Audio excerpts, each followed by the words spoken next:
Hey everyone, figured I would do a little bit different of a video today. Y'all always watch my channel and see Holly updates and whatnot.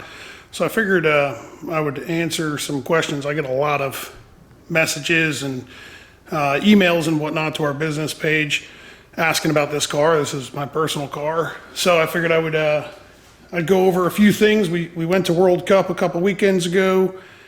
Never ran the car in the quarter mile before.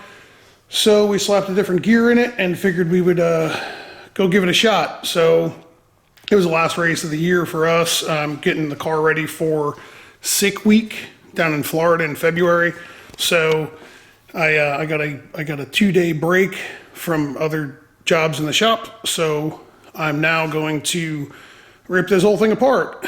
The plans for the winter are refresh the engine. This engine's been together since 2018. The intake hasn't been off of it since 2018. Well, I lie. It was off when we were doing mock-up with some chassis work.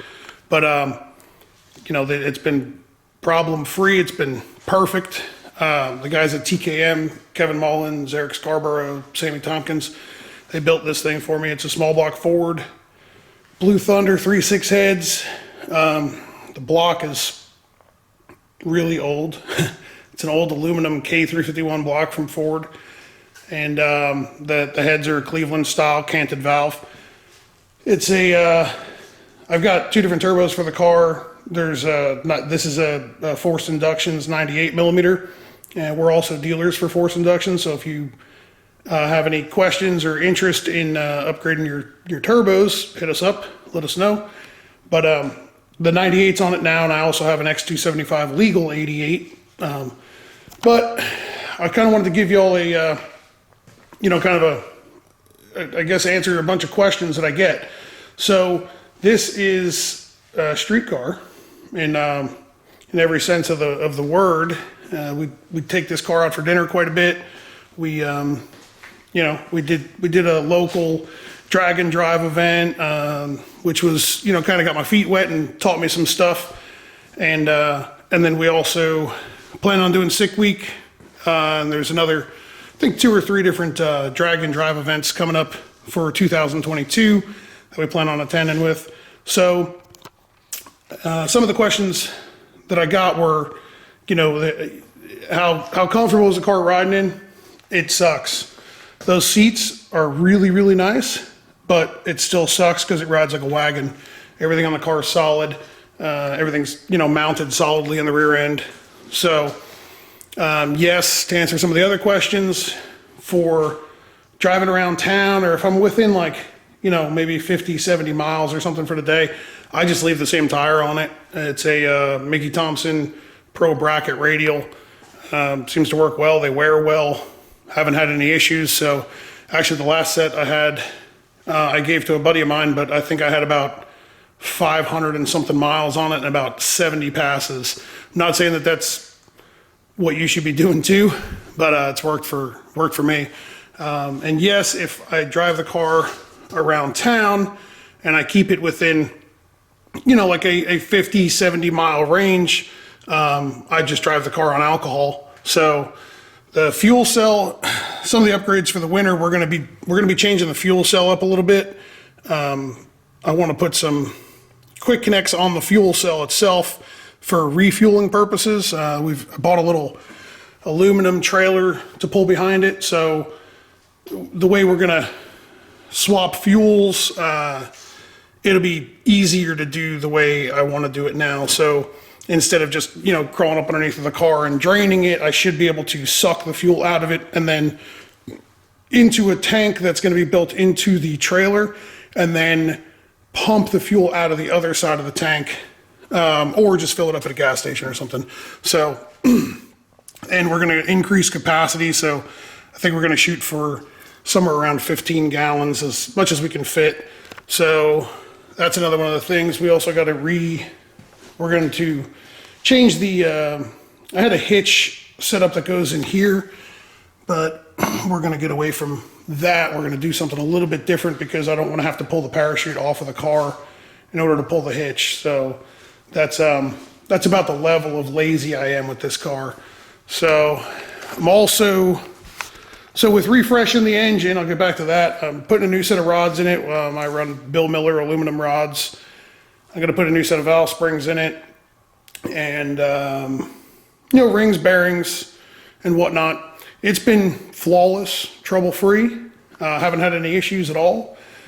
But you don't want to push your luck, so it's time to change out some wear items and just make sure we're good to go for next year, because I don't want to be in the middle of the engine next year. If you are watching this and you've got a race car or street car or whatever, and you're thinking, well, I think my rods will be good for the rest of the next year or whatever. The climate that we're in right now, with being able to get parts, I suggest just order the things now. No, I'm not a dealer for connecting rods, so hit up your engine builder or whatever and buy some connecting rods. Put some valve springs in it. Do the maintenance so that you're not pissing and moaning on Facebook about how, my life sucks because it broke, in March and now you're screwed. Just do it now. Fix it now. Or upgrade it now. But anyway, I'm gonna do a few. I'm gonna be shutting this off and doing a few different edits here where we go over. I'm gonna get the engine out of it and pull it all apart, show you everything. I got nothing to hide. Most of my customers are grudge racers or no time racers, and I absolutely respect that. And the only answer you'll ever get from me about any of their cars is nothing but lies. So don't bother asking. But with my own car, I don't mind showing y'all whatever, seems to be the common questions and whatnot. And maybe y'all can learn something from it. So another one of the things that we're going to be doing over the winter is that shifter is going to get changed out for the exact same shifter, but a 3-speed. So Cameron's torque converter services, Byron over there, he built me a torque converter, and when I get the trans out of it and whatnot, I'll show you all that stuff too.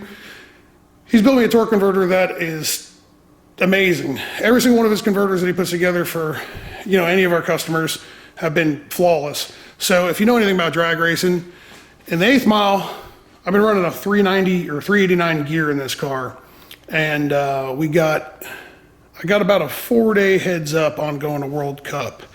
And if you don't know what World Cup is, it's a big import versus domestic race. It is there you go, there's some stuff. But it is a huge import versus domestic race. Tons of cars, probably the best race I've been to in a very long time. I had an absolute blast there. I'm looking forward to going again next year.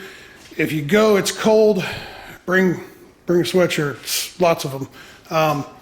But anyway, so it is a 1/4 mile race, and this car hasn't been down the 1/4 mile since, I want to say 2006-ish, somewhere around there, 2007. So I've owned this car for I think I'm at 16 years now, and 15 years, something like that. But it's always been 8th mile, down here in the South. I'm in South Carolina. Everything's in 8th mile. And so when my buddy calls me and says, hey, we're doing sick week next year, right? And I said, yeah. He goes, well, it's all a 1/4 mile. I said, well, shit, what do we do now? So I had no data, no testing, no nothing. And we decided, like I said, about a 4-day notice to go to World Cup. So World Cup, you have to qualify in order to even enter the race. So you have to be able to prove that the car is actually fast enough to compete in the class you're in. Well, the class I belong in was a little bit slower than the class that I was in. I was in radio versus modified. So we're racing pro mods, basically. So, but it was the only class that was still open, had any registration spots left. It wasn't sold out. So, and we met the ET requirements. So we sent off some videos, sent off some time slips, and, we're kind of questioned about, man, make sure, this thing's actually going to put on a decent show. And much to my, I guess not really to my surprise, but I still kind of was surprised. This thing did fantastic. We wound up going a highest mile an hour of 213.9, and the best ET is 671 in the 1/4 and 438 in the 1/8. So it's slowed down a little bit up front, actually a lot of it. Best 60 foot we got out of the car was a 111, and in a video later, another day, I'm gonna go over some of the data from that race and maybe teach y'all something. But I went from a 389 gear and we put a 360 gear in it. And this car has a 2-speed 400. That's what we were talking about this transmission a minute ago. And we're gonna be converting it to a close ratio 3-speed. So by putting a 360 rear gear in the car, it lost a ton of starting line ratio. And I was kind of, pissing in the wind here, guessing at what it was going to take to actually get this car to 60 foot. So we've been 104 60 foot with this car. It weighs 3,100 and change, with a driver. Our minimum weight was 3050. The reason our minimum weight was 3050 is because I said, make it the heaviest you possibly can for a small block single turbo. And he says, well, you don't have a 118, you don't have billet anything, you don't have twins, you sure? I said, yeah. I said, because it's not like I can pull the weight out of the car anyway, this is a street car, and I know it's over 3,100. So he slapped 3050 on it, which is the heaviest it possibly could have been.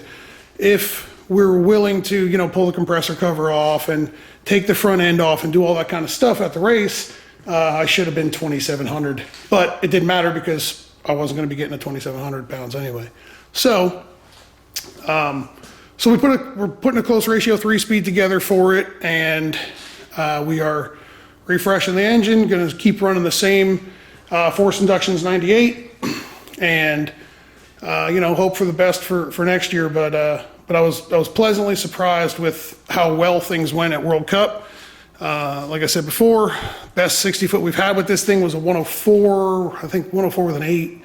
And the best 60 foot we could muster up at World Cup with that starting line ratio change was a 111. So I'm going to pause this and yank this engine apart. And when I get the spots that I think we'll yank it out and then apart. When I get the spots that I think are worthwhile recording, I'll be back. All right, so I got half the motor apart. I figured I might as well take the heads off, crack the head bolts loose. In the car, it's a heck of a lot easier than fighting it in the on the engine stand. So anyway, like I stated earlier, this thing's probably got somewhere between 1,000, 2,000 miles, and about 100 runs, and it looks perfect so far. So obviously I haven't taken the pan and whatnot off of it yet, but I will say that that I'm overall pretty dang impressed with how this thing has done and how it's held up. So I'm going to keep on pulling this out, pull the trans out, and then we'll go over kind of what's left in the bottom end and talk about a few of the things that we're going to change in the transmission and whatnot. So I figured this was a good stopping point to show y'all, kind of inside the motor. All right, give me a minute here. Let's get the rest of this out. Something I almost forgot. A lot of people ask me about these hoops that TKM and a few others do. It's to hold the head gasket in. So this is a copper head gasket done by Clark Copper Gaskets. And the old way was to put an O-ring, like a steel lock wire in there. And then you always had like a spot where the two ends butted up against each other. So they started doing these hoops. So this is, I've had O-rings before, but you literally have to pry. I already started this one. Bear with me, I'm only using one hand here, but you can tell. There you go. So you see it's out on the front two cylinders, but I can't get it to budge. There we go. So these things hold the head gasket really well. So these gaskets could probably be reused, but I've already got some, so I'm not going to reuse them. I'll just keep them in the trailer as spares. And the other thing that, after I posted some pictures of this, I don't know if you can see it. There we go, you can kind of see it. So the block's been profile decked. I think that's what he calls it. But basically, let me hang that up. Basically, this is a steel sleeve that's in here. It's in an aluminum, this is aluminum block. So this is a steel sleeve that's in here, and you have to have the steel sleeve set up like, whatever, 5,000s or something. I don't know what the exact number is. I wire cars, I don't build motors. But whatever the number is, you have to have the steel sleeve setting up above the deck height. So this block is old, and getting sleeves for it is pretty difficult to find.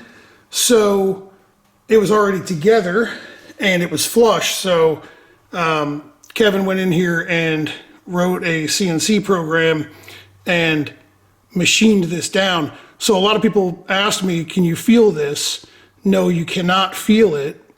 It just happens to leave some, tool path from the machine. So no, you cannot feel it. Your fingernail doesn't catch it, nothing like that. But that's how they have to do it. And if you're interested in that, then I suggest you contact them, TKM, or if your engine guy does it, but whatever. So that was just to answer some questions. All right, engine's out of the car. There's that Cameron torque converter. It's a billet bolt together deal, 11-inch. Anyway, so I got the engine out of the car and got the oil pan off of it, got the belt drive off of it and whatnot. So while I was going through this, I haven't, obviously I haven't cleaned nothing or anything really, but everything looks great, to me. I'm no engine builder, but everything does look good. It's Bill Miller aluminum rods, and it's a Callie's Magnum crank, so, and a diamond piston. The block is a Ford, it's a Ford block. Let me flip it upside down here. It's a K351. So this is an old block from the 90s, aluminum deal. So I was able to, I found one a few years ago and been running it since. So anyway, we'll pull this whole thing apart and inspect what I can, see what we come up with, and see if there's any damage. I'll be back. All right, so I got the engine all torn down. If you don't know what you're looking at, this is the Lord's engine. It's a small block Ford. So this is a aluminum K351 block. But anyway, everything looks good in here. All the bores look reasonably clean. Probably just gonna have to hone it a very little bit. For the amount of abuse that this thing's seen, street driving, all that kind of stuff, it's done really, really well. I'm gonna flip it over. Oops. Hang on a sec. So I just drenched it in, penetrant oil, keep everything lubed. But anyway, this is 4-bolt splayed mains on all 5, and they're also doweled, so they are pretty hard to get off. Main bearings look pretty good. This crank that was in this thing was cut 20 thousandths about 4-ish years ago on the mains, and I was told to keep an eye on the thrust, and it got the thrust a little bit, so I kind of knew that was coming though, but not a big deal. The cam's still in there because I couldn't get them damn bolts out, so I'll leave that up to Kevin to deal with. But anyway, I'm gonna clean this thing up and put a bag over it, haul this up to Kevin. There's the crank. It's a 3750 Magnum from Callie's. And then here's the pistons and the rods. So I'm replacing the rods. There's nothing wrong with them. They're all in great shape, but they're aluminum and they've had quite a few heat cycles on them. So I figured why not replace them? Gonna run the same piston again. Somebody was asking me if this was heat, these black marks, if they were heat. Where's the one? Yeah, there you go. So I literally took brake clean to it and a rag wiped off most of it. So it's just really, if you run a top lube in your alcohol, that's typically the effects of it. It's nothing major. It literally wipes like right off. But other than that, the pistons would normally look pretty much brand new. So tune-up's been spot on, I would say. So another thing to keep in mind, we'll look at a new piston. I always buy 9 or 10 pistons whenever I buy pistons. But something to keep in mind, and like, if you deal with a good engine builder, they'll take care of you on this. But this is a pretty serious piston when it comes to a big boost application. So how far down that top ring makes a difference. This, we kind of designed this to just take a lot of abuse. So, and it's proved to hold up very, very well. So Diamond did these a couple years ago, and I've been running them ever since. The engine is 10.5 to 1, which everybody tells me is too little. I need more compression, but it seems to work pretty well. It's 400 inch, so this is a 6200 rod. That's a 3750 stroke crank, 9.5 deck block, 138, I believe, compression height, or 139 compression height on the piston. Actually, what is it? It is, 139. There you go. So, yeah, overall, I can't really complain about how this thing's ran. So, that's all I got on the engine. It's Thanksgiving, so the missus is probably going to be pissed if I spend the whole day out here tinkering with this thing. So, I guess I'll go in and probably eat something. Oh, and my birthday is today too, so she's probably going to be really pissed if I spend the whole day out here. So, anyway, this is a little bit different than what I normally do, but I figured I'd give you all a look at the Lord's engine, and kind of an update on where the car is at. So, haven't had a chance to pull the trans out of it yet. I was on TeamViewer for like 2 days straight. It's been a nightmare lately, so it seems like this pandemic, scamdemic, whatever you want to call it, has driven all y'all to want to go racing a heck of a lot more and spend a heck of a lot more money. So I bought a new truck. I bought another new trailer, another Intech. Well, this one isn't new. I didn't buy it new. I bought it secondhand, but it's pretty nice. And then there's the other one. There's one I was racing out of. That one's leaving, I think, next week. At 450. Oh, and we started to. That's the fiance's Palisade. And then we also broke ground on our new shop and got a concrete pad poured. We're going to be pouring more out here. So that's what I've been up to. Anyway, have a great Thanksgiving, and see you later.